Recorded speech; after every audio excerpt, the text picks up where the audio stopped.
when the main drama for the global South was pushing out the Europeans, there was a lot of concerns about the rights, human rights, rights of groups. If as long as these rights could be used as a weapon against their oppressors, they were more likely to have affinity with the Palestinians who were using the same sorts of weapons. Now that the tools that the Palestinians are using, international law, international humanitarian norms, are inconvenient for some of these post-colonial territories, we're beginning to see a shift. To understand geopolitics, you must have the freedom to be honest. The More Freedom Foundation podcast. So, as you may have heard, everything's gone terrible in Israel and Palestine at the moment. Would you like to fill us in, Rob? I'm not sure if I can provide many more details on what's happening recently than others have already heard. Just briefly, Israel has experienced an attack far more severe than any of they've experienced since they actually had military rivals back in the 1970s. I think the current numbers are that 1,200 people are dead. While I and this channel are, tend to be very sympathetic towards the Palestinian cause, we're in a moment where the Israelis really have experienced a trauma that has to be acknowledged here, not just because it's going to result in, presumably, not as of yet, as of this recording, but presumably much larger crimes committed against the Gazans, but also just out of common humanity. What the Israelis are going through, what Jews all over the world are going through, seeing these images, and is worth acknowledging and not minimizing in any way. People have been sort of throwing around the comparison that this is Israel's 9/11, and frankly, I think that's actually entirely incorrect because it is much, much worse for Israel than 9/11 was. If you just think in terms of the population of Israel, sort of a mere 10 to 15 million, this is depending on how you count the subject Palestinian population, in comparison to the 330-odd million Americans, this would be the equivalent of a 9/11 where 30,000 people were killed rather than 3,000. And also the intimacy and the savagery of what was done to primarily civilians. The Yom Kippur War back in 1973, for the next 3 days, probably not by the time of this recording, depending on whether or not Israel goes into Gaza, had a body count that was higher, barely from where we are right now, for Israelis, but those were mostly soldiers. This is children, this is families, this is quite horrific. The United States was never in the dream of anybody under any threat because of 9/11. It mostly just unleashed us to make a horrific series of mistakes and really to consolidate U.S. empire. It was not any serious threat. I actually do not believe that Israel is under any serious threat to its existence at this point. I think there's certainly a serious threat to the existence of the Netanyahu government that has extraordinarily failed in its duty to protect the Israeli citizens, but I don't think anybody really disputes that Israel is safe in this moment, but that's not how it feels to the Israeli population that has become quite accustomed to decades of complacency and it's so horrible that somebody got hit with a Hamas rocket and we only killed 100 Palestinians in return. This is very different, and that needs to be acknowledged. As far as speaking in this podcast about the details of the attack or the Israeli response, which is already incredibly savage. Let's be clear about that. They are pancaking apartment buildings, and they've said they're going to stop doing is it the knock knock technique? Have you heard of this? Oh, where they warn people first. Yeah, they have a specific type of explosive that creates a lot of noise, but generally doesn't destroy the building, and you have 30 seconds to get out, and then they'll hit with a real one. Kind of reminds me of the provisional IRA used to give like bomb warnings to hotels, so it's a weird sort of modern version of that. And I think it's, I mean, obviously, any chance that higher chance that people have to survive is a good thing. But I think the idea that that was some kind of great humanitarian choice on the part of the Israeli Defense Forces is, I think, already an obscenity. The fact that they're doing away with those fig leaves is horrific. There's no question that the Israeli government is already committing war crimes in Gaza. The full-on siege of Gaza. I mean, Gaza has never been an independent, or at least not since the 1960s, has not been an independent entity in any way. People who try to portray it in that way, just because the settlers left in 2005, are delusional.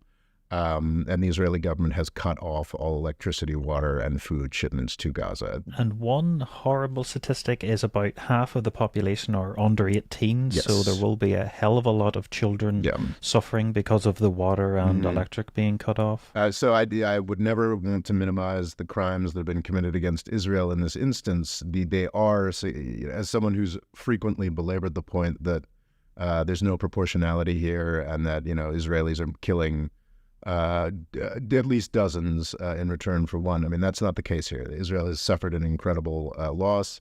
Absolutely. But the Israeli government is already committing war crimes. This is the retaliation against civilians is immense. The bombing, the intensity and brutality of the bombing, as we've already discussed, is already extreme. And this is promised by the Israeli government to be merely the start. And by the time you are hearing this, we're recording this on Thursday, meant to be uploaded on Monday, the chances of the actual Israeli ground invasion of Gaza having started are pretty high, and that will just take things another order of magnitude of savagery up.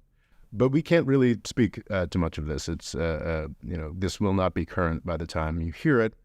So I thought it might be worthwhile to step back and talk in broader strokes about sort of Israel, Palestine, and time. Time has traditionally been seen as a weapon for the Palestinians.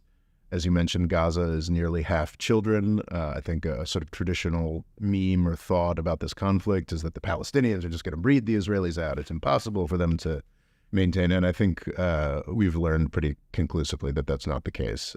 Israel has the most power in this relationship by orders and orders and orders of magnitude, and has plenty of levers to pull so that whatever demographic advantage that is actually looking a little slimmer. I think fertility in Gaza is through the roof. I'm not so certain about West Bank or Israeli Arabs. And the rise of Jewish religious orthodoxy in Israeli politics and Israeli society is also leading to a demographic push as well. So I think that traditional supposed victory for the Palestinians isn't going to happen. And I think what's less talked about is the staying power and the importance of every year that goes by with Israel establishing itself more and more. The dream of some kind of post-colonial ejection of Israel becomes further and further and further away. And to be clear, I'm okay with that. I believe in the state of Israel. I believe there's a reason for it to exist. And I know that will make some of my audience unhappy, but that's just the way it is. So I want to talk about history here, but sort of in a different way. I've spoken a lot, well, more than I care to, about Israel and Palestine over the years. There's I know many wish that I would speak more about it, but I don't speak more about it because it's frankly too depressing. I think that the crimes that have been committed against the Palestinians and that will be committed against the Palestinians are so immense that it's not a country that it's possible to be. Israel and Palestine, it's not a relationship or a country that it's possible to be hopeful about. I joke, but it's not really a joke, that I prefer to focus on like more optimistic seeming countries like Afghanistan or Sudan or Somalia. It is not a happy future I see for Israel-Palestine. I ran a sort of 2-hour live chat that was linked in the description of this past week's 2-hour live chat on Israel-Palestine that has more of the details of the current fracas, if you want to get into it. Just talking about, like, this is how incredibly depressing I see it. I don't want to talk about it anymore. And unfortunately, that depressing vision that I laid out has been pretty enthusiastically confirmed over the past week or so. So today I want to talk about history and then just the broader international stance of positioning of Israel and Palestine. I think that Palestinian supporters, certainly the Palestinian governments and the Palestinian leadership, are relying on a world climate of opinion, a set of beliefs and views about the conflict that may be fading away. Time is not having the inexorable pressure towards Palestinian victory that most were hoping, and in fact, not most, but that many in the world were hoping. And it looks to me as though, despite its ruinous, utterly bankrupt and horrific leadership over the past couple decades, Israel's looking pretty solid to me, and looking more solid with every year that passes. And I think that's what I would like to talk about today. So are we going to go as far back as the Ottoman Empire? I don't think that's going to be entirely necessary, though certainly if you want to talk about the genesis of the Israeli state, the sort of Zionist project, then you do have to go back to the Ottoman Empire. And fundamentally, I guess it's saying some very controversial things about what Israel absolutely is. And I think for the Israel supporters who are listening here, you may be outraged by this, but let me complete what I'm saying here, because I think it'll outline some realities about, first and foremost, U.S. support for Israel that a lot of folks in the world don't completely understand, I think. Israel is an apartheid state. There's no question about that. If you dispute that, you simply don't know the definition of apartheid and are insufficiently familiar with the South African example that sort of inspired that as an international law concept. It is a settler colonial state. It is a state put together primarily by European migrants in land that was seen as open or theirs for some reason. This isn't controversial. This is just historical fact. It's being made controversial. It is fascinating, and I think this is a very new development. But I think it's actually an interesting sort of hyper-nationalist usage of woke terminology, which sounds kind of confusing here. I think it's only since 2020, really. And I think the sort of Black Lives Matter movement and then the focus on color lines and discrimination and racism in the Western world primarily, but in other places, that this became a talking point. But it's now a standard talking point for Israel supporters, even for folks who are not like super rabid Israel supporters and will acknowledge that crimes are being committed against the Palestinians. I saw TikTok recently as this idea that the Jews are indigenous to Israel. It's an indigenous resistance movement. It is, this should not be seen as European settler colonialism. This is really like indigenous Jewish territory. It's been that way for thousands of years, and that is just nonsense. That is historically ignorant. It is a figment. What this relies upon is the population of, I believe, Mizrahi Jews, I believe is the term, which there are absolutely, I should have looked this up beforehand, I don't know if it's 30-40% of the population of Israel is made up of Jews that were indigenous to the Middle East. That is absolutely true. Seems to be a 2016 study suggests 45% of Israel's Jewish population were Mizrahi. Is that how you pronounce it? I always thought it was Mizrahi, but I'm sure I've gotten it entirely wrong. The thing is, though, like indigenous to the Middle East, so that means these are Jews that were kicked out of Morocco 50 years ago, that were kicked out of Algeria. It's like saying that the entire nation of Spain or the entire nation of Turkey is indigenous to Israel, which would be fundamentally ridiculous. So that's an absurdity, frankly, and is entirely a part of the failing effort to placate liberal-leaning American Jews. It is an absurdity, especially when you consider that Mizrahi population. I believe I looked this up one time, and out of all of the presidents, which is more of a ceremonial position in Israel, and all of the prime ministers, there were maybe two presidents, this is the ceremonial position, that were of Mizrahi descent. Of the prime ministers, the people who actually run the country, almost all of them in Israeli history came from like Belarus or Wisconsin. So you've got that 45% that are of Mizrahi descent, which basically means they're not from Europe, which means they're from Iran, or they're from Morocco, or they're from a number of other places. And of course, the Israelis are interested in goosing those numbers as much as possible for the propaganda victory of saying, like, oh, no, it's Jews from the Middle East. But if you look at who's run the country for the entirety of Israel's existence, it's guys. I mean, isn't Netanyahu from Philadelphia or something? Like, it's guys. He does, he does have like an American accent to me. It's mostly people from Belarus or Wisconsin that have run Israel. And my understanding from Jewish Americans who've lived there is that the sort of, it's much like the United States, like the sort of racial hierarchy there is pretty intense. Settler colonial aspects of Israel, however, I'm not someone who is hypocritical enough to condemn that. I live in a settler colonial country, the United States of America, Canada, New Zealand, Australia. These are successful examples of settler colonial entities.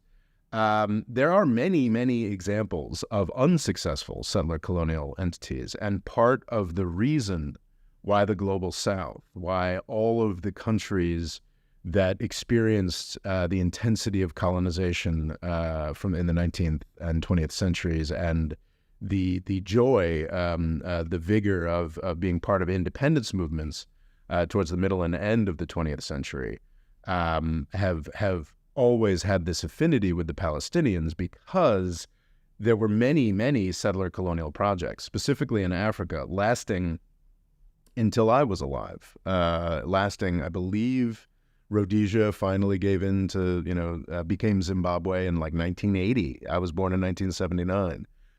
You had South Africa, which was absolutely a settler colonial society, the epitome thereof, that lasted as a white supremacist state until, I believe, 1992. That is the context within which the majority of the world has understood Israel-Palestine, or certainly was how it was understood in the 20th century. So Israel is in this strange in-between thing. There were places like Algeria, like the Portuguese colonies in Africa, like Rhodesia, South Africa, that failed. There was Kenya actually was a full-on United Kingdom attempt at creating a white settler overclass against the indigenous Kenyans. There was a lot of this in the mid-20th century. And I don't think anybody would have been outraged or surprised to see the Israel-Palestine project as part of that. The fact is that Israel has survived, and I think it is likely to survive. And the reason I want to title this podcast is Israel, Palestine, and Time, is that the time is incredibly important. This effort, this Israeli effort, has already lasted, depending on whether you want to talk from 1917 and the Balfour Declaration, when the British sort of opened the floodgates for Jewish migration to Israel, or if you want to start from 1948, this is an experiment that has already lasted a century. Algeria, which was probably one of the strongest and most brutally defeated of the European projects, that started sort of in 1830 and was over by 1962.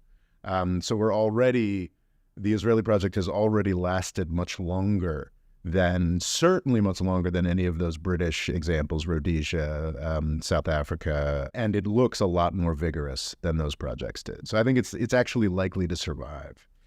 The thing is that the more time that passes, that question of who is indigenous to Israel or who is not gets more complex. I don't know what the anthropological definition of what indigenous is or is not, but the simple fact is that with time, and especially from the U.S. perspective, and the U.S. perspective is the one that matters the most, the more time that Israel exists, the more legitimacy is added to it, the more that the question of whether or not a certain person's ancestors came from Europe or the Middle East means less and less. The fact is that there are European-descended Israelis who have been in Israel for the majority. Their families have been there for 80 years at this point. Some of them have been there for 100 years. Some of them have been for as many as 120 years. 3, 4, 5, 6 generations. Does it really matter whether or not they are indigenous? For the purposes of these people, these families, and all of their relevant family history, it's been in Israel. Israel is a fact that exists and can simply not be wiped away or population transitioned away. It is something that exists, and with every year that goes by, that truth becomes more and more apparent. I've talked before how I have very little interest in questions of thousands of years ago or this, that, and the other thing. I am from the United States. I live on land that has been taken. I do believe that my great-great-great-great-grandparents committed incredible crimes to take this land. Israel is not as old as the United States, is not land that was taken as far in the past as Manhattan Island, which I'm recording this in today. But the fact is that enough time has passed that these crimes are not as present as the Palestinians would like them to be. They're not as capable of full rectification as the Palestinians would like them to be. And with every year that passes, every decade that passes, that becomes more and more the case. That is in the nature of settler colonial entities. And we've certainly seen that in the United States, which is another example of the affinity that the United States has with Israel. The sort of catch-22 at the heart of Israel and its great tragedy is that it is still a settler colonial project that I believe is likely to be successful. That's at the state that, say, the United States was in, maybe between the 1790s or like the 1860s or something along those lines. It's not an accomplished project. The incredible need for an Israeli state was, well, apparent to many for decades before the Holocaust, but was created by the Holocaust. And after the Holocaust, certainly, debatably, actually, it actually took, depending on who you ask, it took 10, 20 years for the United States to get fully on board with this idea and for Europe to get fully on board with this idea. But the much of the Western world, and certainly Jews across the world, became utterly convinced of the need for a Jewish state because of the Holocaust. What's fascinating about this is that another result of the Holocaust is the birth of a world community that gives a shit about human rights. So it is the Holocaust that made the necessity for Israel look so vital and so important, yet it is the Holocaust that made their project of disowning and brutalizing the Palestinians seem unacceptable. So it's a fascinating contradiction that Israel has had to deal with. And it is, if Israel was trying to do what it's doing now, at any point before 1945, before this sort of broader idea of a world community with the United Nations and universal ideas of human rights, had they been attempting to do that at any point before that, there would be no questions. And if you look at, I haven't done a lot of work on the primary documents, but my read on some things I've read is it's quite explicit from the 1880s up until the 1930s, like what the Jews intend to do in Palestine. And they're quite open about, like, we are settlers, we are. It's only after 1945, at the exact point that it becomes vitally important to many people in the world that there be an Israeli state, this new layer of complexity and squeamishness about colonial projects that comes from the same source, which is just a fascinating catch-22 at the heart of the Israeli project. And for years, Palestinians were able to rely on this new awareness in the West, but also a really, really high degree of solidarity from Africa, Latin America, Asia, and there are other continents, right? There's Australians who were supportive of Palestine, though they did not have such a and the odd ones in Europe. Yeah, indeed.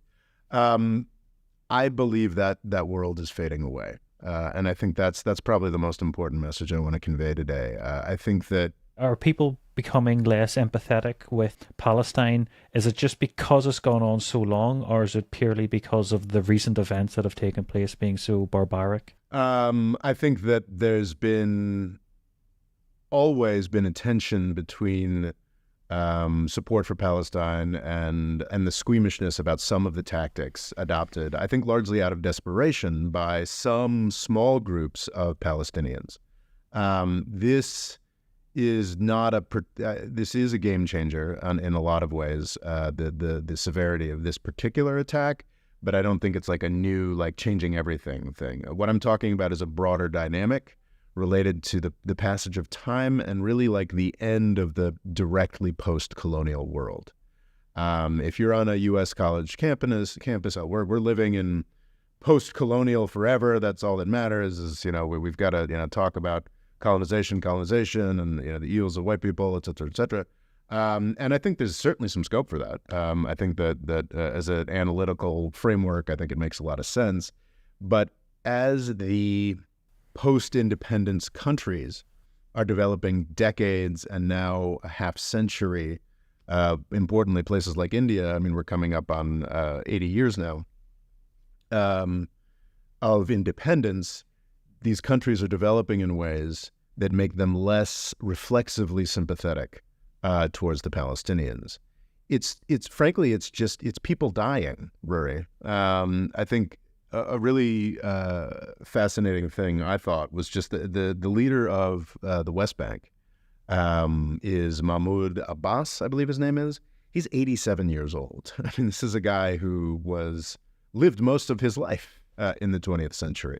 And is familiar with a different way of looking at things. The guy in charge of Hamas, Ismail Haniyeh, is 61, but still very much a sort of 20th century guy. And I think that certainly to a greater extent with Abbas, the head of the Palestinian Authority that controls the West Bank, there's an expectation of sort of reflexive sympathy from the developing world, from the global South that I think is frankly disappearing. It's the passage of time, Rory, that makes the most difference. The decades that have gone by since post-colonialism. I think 1992 is probably the point to look at with the fall of apartheid South Africa is sort of the point at which the actual decolonization process of formal independence for these countries that had been under European domination, that's sort of when that happened. And certainly for decades thereafter, a lot of the people in power, and this is still the case in most of the world, had very clear memories of that decolonization process, very clear ideological affiliations, events that were very clearly relevant to them, formed them. That will be the case for decades to come, but in a lot of cases, those generations of leaders are dying. One great example would be Nelson Mandela. Everybody still knows who Nelson Mandela was, the incredible freedom fighter, who was imprisoned by South Africa for decades, emerged from prison, and extraordinarily not only took control of his country, but managed to do so from a place of reconciliation and peace. He's the closest thing possible to a secular saint that you can imagine. but there were large sections of, not large sections, but significant sections of in Washington, D.C. politics and Washington in U.S. politics that absolutely loathed him for, or rather loathed this particular action because he always had great affinity with Yasser Arafat and the Palestinian cause because he identified that as being part of the same struggle. Nelson Mandela, of course, is long gone. As the succeeding generations of leaders face the problems of not of fighting for independence, not of fighting against the traditional European colonizer, but the details of running a country. They're just getting more and more distant from this affinity with the Palestinians, and that is part of the accumulating time that works in Israel's favor. This dynamic is important for all independent countries, including those who have really great relationships. Well, those who have great relationships with the majority of their own publics. You're seeing a more accelerated version of this with post-colonial countries, which is sad, probably a majority of them, that have some kind of problem with their own ethnic minorities.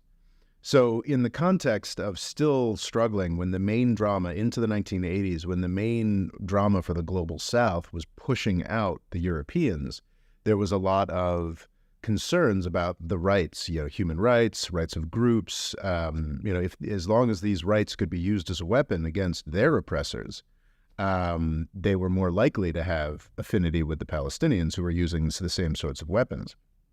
Now that the tools of the weapons that the Palestinians are using, international law, international humanitarian norms, are inconvenient for some of these post-colonial territories, we're beginning to see a shift. It's not happening quickly, but as someone who's paid fairly close attention to these events for the past 20 years, it is very, very clear. Possibly the most significant of all these, the most stunning thing that anybody can look up would be Narendra Modi's reaction to these attacks in Israel. He has been filled with solidarity for Israel. No mention of any kind of restraint. It's just we stand with India, stands with Israel, whatever they need to do, wholehearted. It's kind of extraordinary that really Joe Biden and Anthony Blinken, the United States, has talked more about Israeli restraint and Israel needing to observe the rules of war than India has. And that's such an extraordinary shift. I mean, that's, if you wanted to point to one thing, that's sort of the proof of what I'm talking about today. That is sort of the death of the post-colonial world, the death of the 20th century. I was reading an article this morning. India didn't have diplomatic relations with Israel until the 1990s. Because it was so clearly in Indian politics, intellectual life, it was so clear that the Israeli state was a legacy of British imperialism, was European imperialism, and their solidarity with the Palestinians was just rock solid. This was already falling apart. Relations were open in the 1990s. India is very concerned to develop its own military-industrial complex. Israel is first and foremost a paid-up subsidiary of the U.S. military-industrial complex in its government and its economy. There's obviously much more to the Jewish homeland than that, but as far as the way their government works and the way their economy works, it's a military-industrial complex thing. So relations increased between India and Israel during the Congress Party's time in power. Quietly and subtly. And of course, whenever a flare-up happened between the Israel and Palestine, India would still talk about its traditional solidarities. And of course, we regret all loss of life, but Israel must end the occupation, blah, blah, blah. With Modi, that's over. Isn't India trying to make their own Belt and Road that involves Israel? I wouldn't be surprised. India is, not familiar with the details of that, but India is incredibly interested A very important thing, I think I made a video about this recently, a very important thing that Israel has been very careful to do over the past 30 years as it's become more and more of a technology and military technology and espionage and cyber hub, is cultivate its relationship with the plausible new hegemons. It's worked very closely and sold a lot of technology to both China and India. So that's a really key dynamic. And yes, India is very interested in... are you thinking there's some absurd hogwash about they're going to build, they're going to use Israeli ports, and they're going to build like a railway across Saudi Arabia or something, and it's like in Yes, that's the in very India. one. Yeah, I mean that is And then it will link up with Greece, and then from there to the EU. that could totally happen. But this is back to the idiocy of Halford Mackinder, that guy who was like, all that matters is the world island, and his fundamental misunderstanding was the assumption that at some point rail traffic would become cheaper than sea traffic. Well, 120 years later, that emphatically has not happened. And the idea that it makes any kind of sense or would be in any way more secure to put together some kind of haphazard rail network across the Gulf kingdoms and then Saudi Arabia and then Jordan and then Israel, it is extraordinarily absurd. But the U.S. government and the Saudi government are behind it. That's another indication of just how far India has fallen away from any kind of solidarity with the Palestinians, that they would even entertain this idea that is essentially just a money-sucking MacGuffin designed to further legitimize Israel. But has Palestine fallen out more so with the neighboring countries like Egypt, that at one stage would have provided a lot more help? Egypt in 1979, in return for the return of the Sinai Peninsula, signed a deal with Israel, and they've been given billions of dollars by the United States every year since because of that. Jordan, in I believe the 90s, I'm not as familiar with the details of the normalization, normalized ties with Israel. So what the Palestinians could rely on from the 1940s until the 1970s, and then the 1990s was essentially gone. Syria is sort of the lone holdout that certainly played a role in why the U.S. destroyed it in 2011 and thereafter. And a bit of Lebanon. And a bit of Lebanon, yes. Lebanon is an incredibly fraught place. It's own sort of, it's another country that I was like, I put a lot of time and effort into researching Lebanon a year or two back, and I'm glad I did. It's fascinating. It's really important for the broader understanding of the region, but I like to make videos that at least have some positive suggestion or like a prospect of upward movement, and I could see none in Lebanon. Lebanon is not entirely run by Hezbollah, but Hezbollah is probably the most powerful actor in Lebanon, though it also has to worry about what the Lebanese public wants, what the Christian populations want, what the Sunni populations want. It's a nightmare. And its economic prospects are not looking promising. In the politics of the region, generally, I've been very sniffy about the Abraham Accords because they're deals that are made that Israel is making with fundamentally illegitimate actors. The disgusting medieval petro princes of the UAE and Saudi Arabia. I don't believe Saudi Arabia is going to be around in a decade. Actually signing a deal with those guys would probably be a detriment to Israel. Of the four, Saudi has not signed a deal yet, but that's certainly what people were hoping for before this set of attacks. But the four countries that have, Bahrain, I think, yes, Bahrain, Sudan, UAE, and Morocco, really only one of those deals I think is worth the paper that it's written on. Morocco, and this is a key aspect of what I'm talking about. Morocco still has a public that's really invested in solidarity with the Palestinians, rage towards Israel. Morocco is very much an absolute monarchy, but nowhere near to the extent of the Gulf countries. There is some give and take with the public. There is a legislature. There is a series of elections that the king has to worry about. what Morocco was able to pull off, so Sudan, so we've got 25% of the countries that signed Abraham Accords no longer exist. Sudan is in the midst of a horrific civil war. Bahrain is a joke. It's not it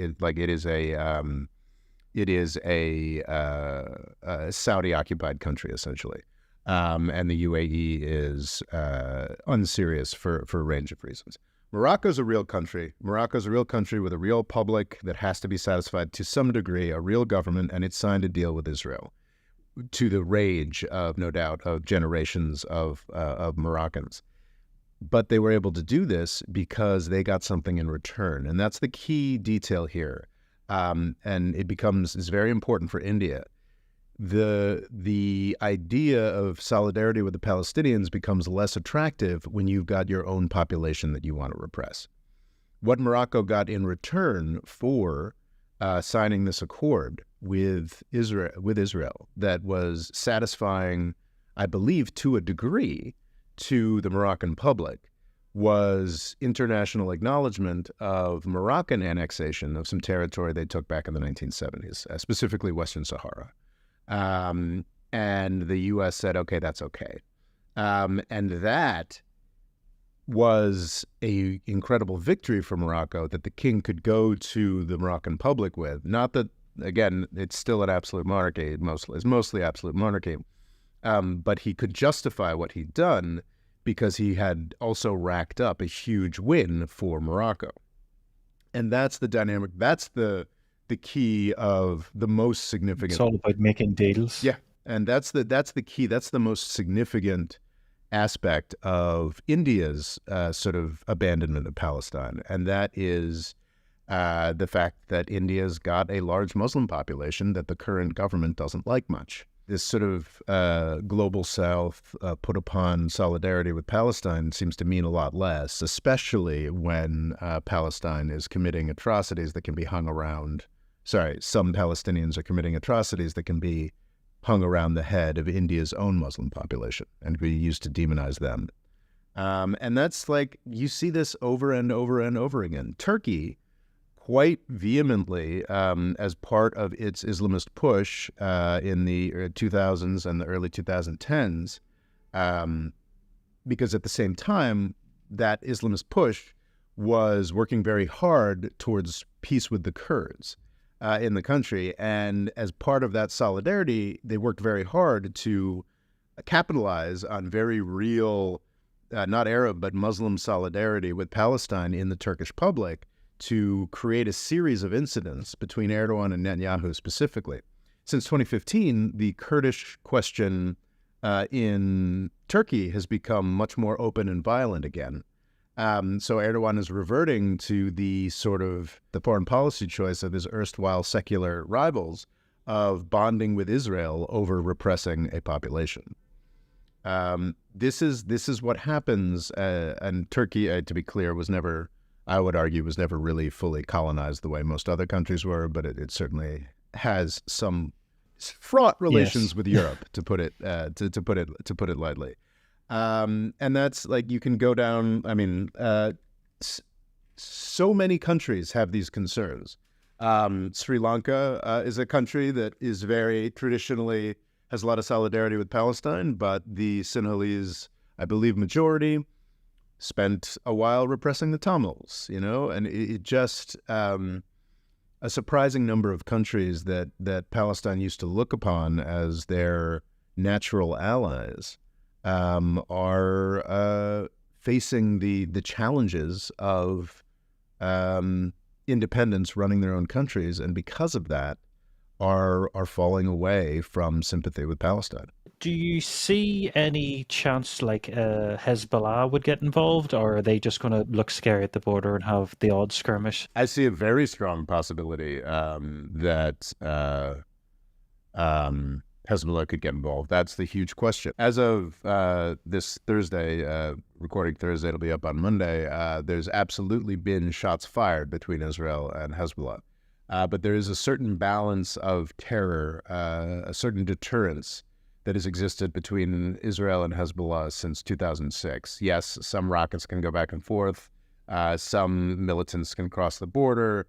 But it's very small scale. And usually when a militant from Lebanon crosses the border, not usually, but often they'll be completely disallowed by Hezbollah, because neither Hezbollah nor Israel at this juncture wants to have a larger fight. And that was true even before Israel was contemplating going into Gaza at force in reaction to these recent attacks.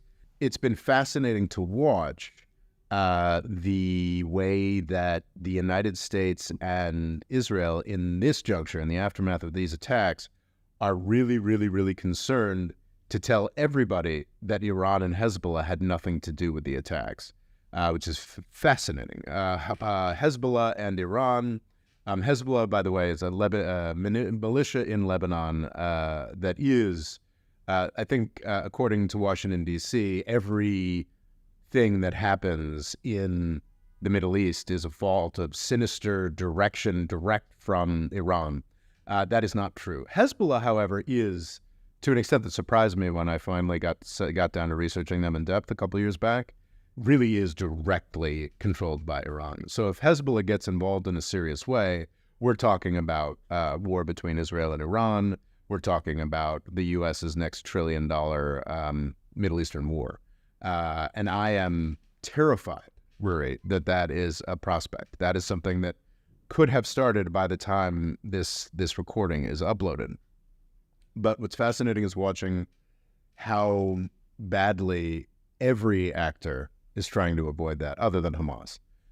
There was a Wall Street Journal article that really embarrassed the Wall Street Journal, I believe. I think within a day or two of the attacks, I can't recall if it was Sunday or Monday, that said there are direct links between, Hezbollah and Iran approved and helped plan this Hamas attack. And if that were true, if that were confirmed, if the U.S. government came out and said, yeah, that's what our intelligence indicates, that'd be it. We would be back into the war on, we would be back into invading Iraq times, except with a lot less money and a much more fraught international environment. A truly terrifying geopolitical development. The supreme leader of Iran came out and said, he of course would never condemn the Hamas attacks, but he came out and said we had nothing to do with this.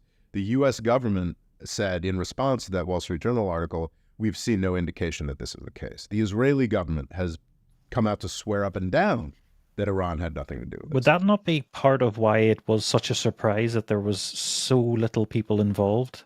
Because if it was as international as Iran being involved, would it not trigger more intelligence agencies to rumble it?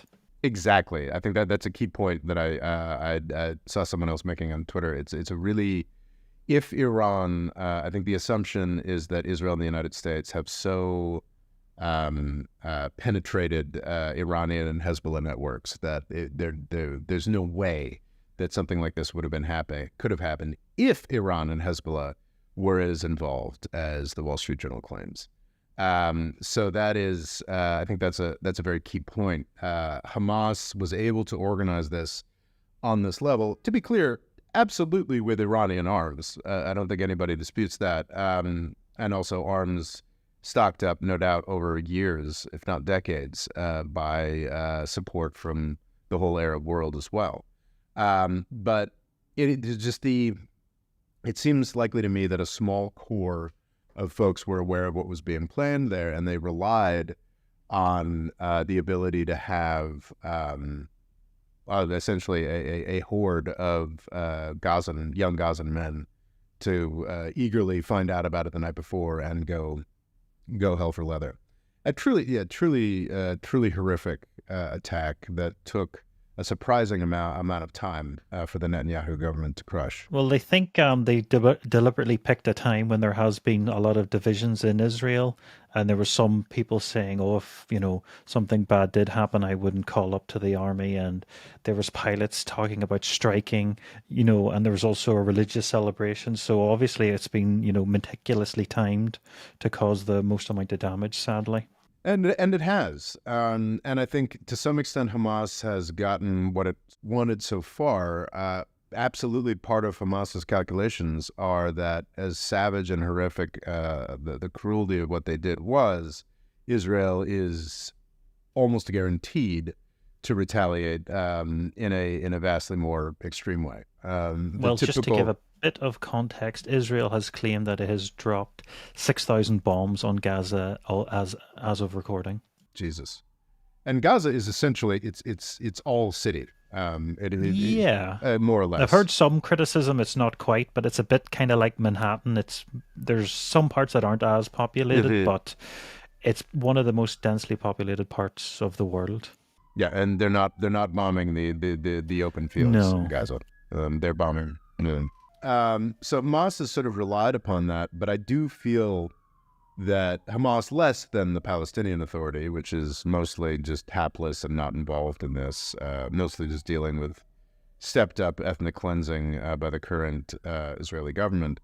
But I do think they're relying on a different kind of world. I think they are the world that we lived in 2001 to a degree, still, where there's enough residual anger at the European colonies that it trumps the concern for stability and humanity of and the ability to persecute their own minorities of most of the global South. And I do wonder if their assumptions are off here. I think that they're most likely going. It's actually taken longer than I've expected, but they're most likely going to get this horrific Israeli ground invasion that is going to really turn international opinion against Israel again. But I don't see how you get from like A to B to C here. I don't see how that ends up as well as they'd like. Is it possible that Israel, retaliates in such a horrific manner that the world is appalled by, what the outcome, and then flips solidarity more to Palestine? But what is the world going to do?